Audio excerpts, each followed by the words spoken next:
Magandang hapon po.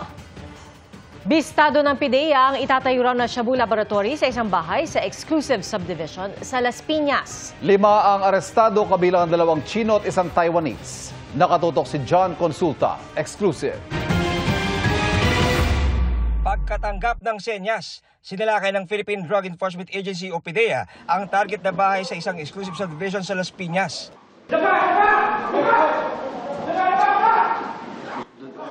Inabutan sa baba ng bahay ang 2 Pilipino. Nagtatago sa banyo sa second floor ang 2 Chinese at 1 Taiwanese na pagkapang na lumabas mula sa kanilang pwesto nang makita ng raiding team. Tumambad sa PIDEA ang mga gamit sa karaniwang pang Shabu Laboratory tulad ng naglalakiang flasks, weighing scale at drum-drum na kemikal para raw sa paggawa ng iligal na droga. Ayon sa PIDEA ay nagkaplano dapat na magtayo ng Shabu Laboratory sa bahay na ito. At itong mga equipment at mga kemikal na kanilang inabutan sa bahay na ito ay magpapatunay daw na totoo ang kanilang nakuhang impormasyon. Doon sa nakuha natin kanina, yung isang drum that can manufacture around 50 to 100 kilos of shabu. So, napakarami yung nakuha. Isipin nyo na lang po kung sakali natuloy ko yan, yung pag-manufacture niyan, ilang buhay yung masisira po niyan. Ayon sa PIDEA, ang isang Chinese, tagaluto raw ng shabu ng grupong nag-ooperate dito sa Pilipinas. Habang ang Taiwanese national na edad 69 ay matagal na raw pinaghahanap na drug personality ng mga otoridad dahil sa pagkakasangkot umano sa drug trafficking. Just like what our Director General said earlier, the war against drugs would be relentless, and we are also trying to prevent the entry of dangerous drugs not only in the Philippines but also the manufacture of dangerous drugs in the Philippines. Ang ilang naaresto, itinanggi na panggawa ng iligal na droga ang mga gamit. Nagpositibo sa drug test ang isang nahuling dayuhan at isang Pilipino na runner daw ng sindikato at tagakasa ng transaksyon. Maharap sa reklamang paglabag sa Section 8 ng Dangerous Drugs Act ang mga narestong Chinese at Pilipino. Para sa GMA Integrated News, John Consulta, nakatutok 24 oras. Away dahil daw sa ilaw at bentilador ang itinuturong ugat ng pananaksak sa Las Piñas kung saan 2 ang patay kabilang ang isang menor de edad. Ang 3 suspect, menor de edad din. Nakatutok si Bea Pinlac.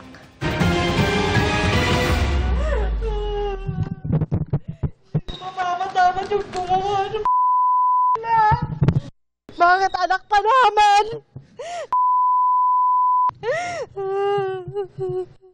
Gumuho ang mundo ng mga magulang na ito matapos saksakin ang kanilang mga anak kagabi sa barangay CAA Las Piñas. Pauwi na sana ang 15 anyos na grade 8 student na si Edgar, di niya tunay na pangalan. Kasama si Jericho, di rin niya tunay na pangalan na sumundo lang sa kanyang pinsan. While itong mga biktima ay palabas galing eskwelahan, accordingly, sinundan sila ng mga kapwa estudyante nila, mga minor lahat ito. Hanggang dito, nagpang-abot, sinaksak yung ating 2 minor na victim. Nagtamo ng saksak sa dibdib si Edgar, habang sa leeg ang tama ng saksak ni Jericho. Sinugod pa sa magkahiwalay na ospital ang mga biktima pero binawian din ng buhay. Ang may gawa na tinuturing na Children in Conflict with the Law o CICL, mga menor de edad rin na 14, 15 at 16 anyos. Nagkaroon sila ng verbal altercation ng isa sa mga child in conflict with the law na nag-aaral sa parehong eskwelahan. Sabi ng isa sa mga witnesses natin, nagkasagutan sila dahil itong isa sa mga biktima pinapatay sindi yung ilaw. Nagkaroon sila ng hamunan. According dito sa mga nakakita, inatake sila at inabangan. Isinuko naman ng mga magulang ang 3 CICL sa otoridad. Depensa ng isa sa CICL, pinatay po yung ilaw, electric pan, may tao po. 23 po sila. Sino pang nanagsak? Yung isa po, di ko po alam. Yung isa? Sinuntok ko po. Sinuntok ko po yun. Tapos sinuntok po ako ng isa. Inawakan po yung damit ko. itinurn over sila sa Bahay Pag-asa, isang pasilidad para sa mga batang nasasangkot sa krimen. I-evaluate kung alam nila yung consequences ng action nila bago tayo makapag-proceed sa pagsasampa ng criminal complaint. Makikipag-ugnayan naman ang pulisya sa paaralan ng mga binatilyo. Para sa GMA Integrated News, Bea Pinlac, Nakatutok, 24 Oras.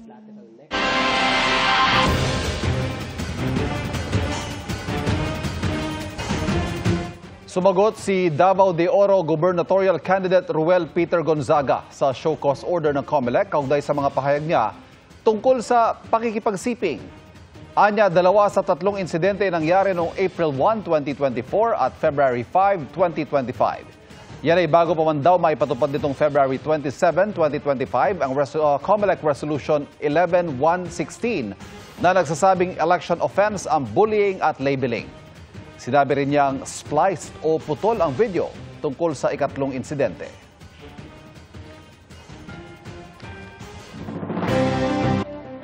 Pinagpapaliwanag ng COMELEC ang incumbent mayor ng Silang Cavite dahil sa pahayag niyang ipaparaffle ang mga single mother habang nangangampanya. Aaksyon na naman ng COMELEC ang pagpapaalis umano sa inuupahang bahay ng isang netizen matapos magpunta sa pulong ng partidong kalaban ng kanilang mayor. Nakatutok si Chino Gaston. Sa videong nai-upload ng isang netizen, maririnig na nakikipagdalo siya sa 2 barangay kagawad sa kanilang lugar noong 3 ng Abril. Pinaalis daw siya ng mga ito sa inuupahang bahay. Nakita daw kasi siya sa pulong ng mga watchers ng isang kandidato ng kalabang partido ng nakaupong mayor sa kanilang lugar. Alam nila, kinakampi ka sa dapat sila ang nakapader, sila ang mayor, hindi mo alam ang ilalim nila. Ano po bang problema kung nakakampi ako? Pero basta umalis ka lang. May sarili akong desisyon na hindi na pwedeng turuan. Bukod sa pinaalis, nakakatanggap din daw ng banta sa social media ang netizen. Nakunan po kami ng picture at nakarating na daw po sa kabilang panig. So may mga na-receive na po kung mga threat noon, sinasabi na ng mga tao na mag-ingat ka na. Nakita na ng COMELEC ang video at nangakong aaksyonan ito. Sa ilalim ng Omnibus Election Code, itinuturing na election offense ang pananakot at panggigipit para biliting lumahok o pigilan sa paglahok sa pangangampanya ang sinumang tao. Dumagdag naman sa listahan ng kandidatong sinita ng COMELEC ang incumbent mayor ng Silang Cavite na si Kevin Anarna. Nabigyan siya ng show cause order dahil sa video kung saan nagbiro siyang ipararaffle ang mga single mother para magkaroon ito ng mga kasama sa buhay.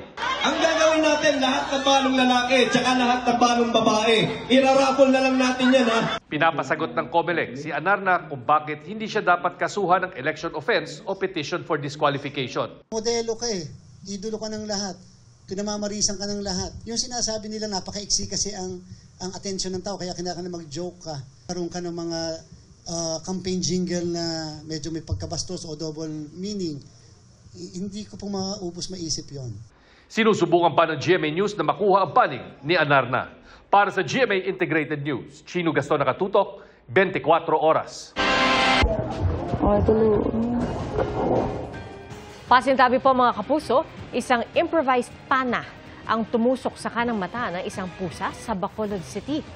Nakuna nito ng video habang nagtatago sa tabi ng isang motorsiklo. Halos hindi raw ito makagalaw. Posible raw na napagtripan ng pusa kaya pinana. Sa ngayon, nawawala ito at hinahanap na ilang concerned citizen, taga-barangay at animal welfare advocate para maipagamot. Iniimbestigahan din ng mga pulis kung sino ang pumana sa pusa. Semana Santa na bukas, linggo ng palaspas at sa ilang terminal ng bus, fully booked na mga biyaheng probinsya. May mga taxi naman daw na nagsasamantala.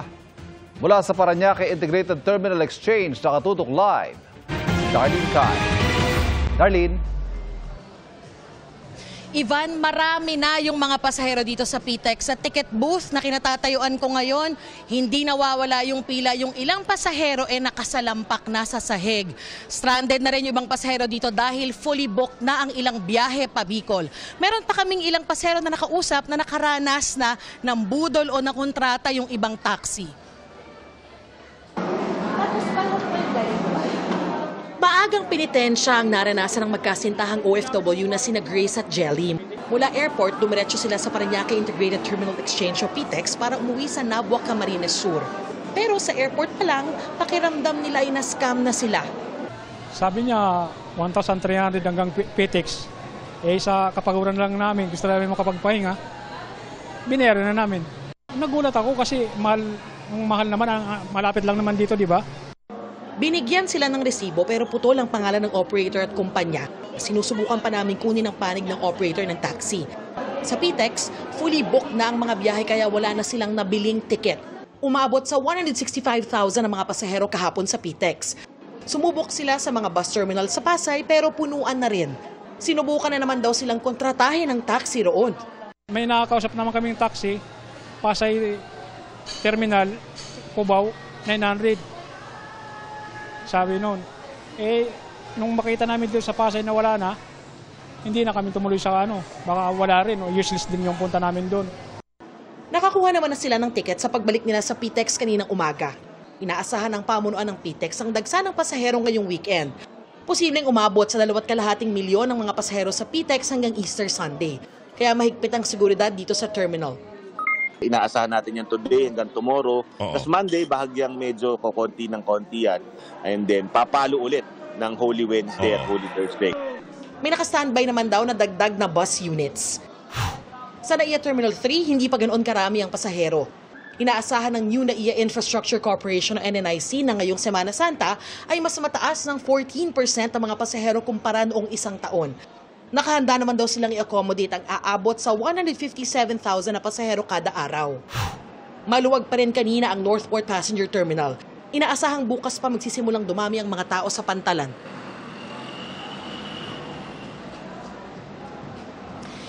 Ivan, iimbestigahan daw ng LTFRB ang naiulat na insidente ng pangongontrata ng ilang taxi. Samantala, sabi naman ng pamunuan ng PTEX sa mga babiyahe po sa Holy Monday o April 16 ay meron ng mga fully booked na mga biyahe pa Tuguegarao at Olongapo. Pero nangako na raw naman po yung ibang bus companies na daragdagan nila yung kanilang mga biyahe para po sa mga stranded na pasahero pa Bicol ngayon at bilang paghahanda na rin sa pagdagsa pa ng mga pasahero sa mga susunod na araw. Yan ang latest mula rito sa PTEX. Balik sa iyo, Ivan. Maraming salamat, Darlene Kai. Mga kapuso, may mga job opportunity muli para sa mga Pilipino. Ito po ay sa mga bansang Malta at Albania sa Europa. At kung ano-anong trabaho ang mga ito, alamin sa pagtutok ni JP Soriano.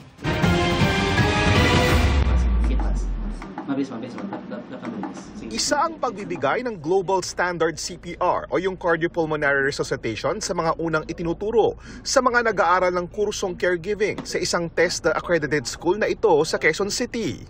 Isa ang caregiving sa mga pinaka-in-demand na trabaho para sa mga Pilipino nag-a-apply ng trabaho sa ibang bansa. At para makapag-apply dito, kailangan mo na ng tinatawag na National Certificate 2 o yung NC2 for caregiving na maaari mo lang makuha kapag nakakumpleto ka ng mahigit 900 hours of training at OJT na tumatagal lang humigit kumulang 7 buwan. Si Richelle, magtatapos na at malapit nang makakuha ng NC2. If ever po na may opportunity po from example Europe, I'll sacrifice yung family time. Timing ang pagtatapos ni Richelle dahil mangangailangan ang ilang bansa sa Southern Europe, gaya ng Malta, ng mga Pilipinong caregivers ayon sa Department of Migrant Workers. Isa sa ang Pilipinas sa kanilang mga preferred partner countries para po doon sa kanilang employment needs dito sa Pilipinas.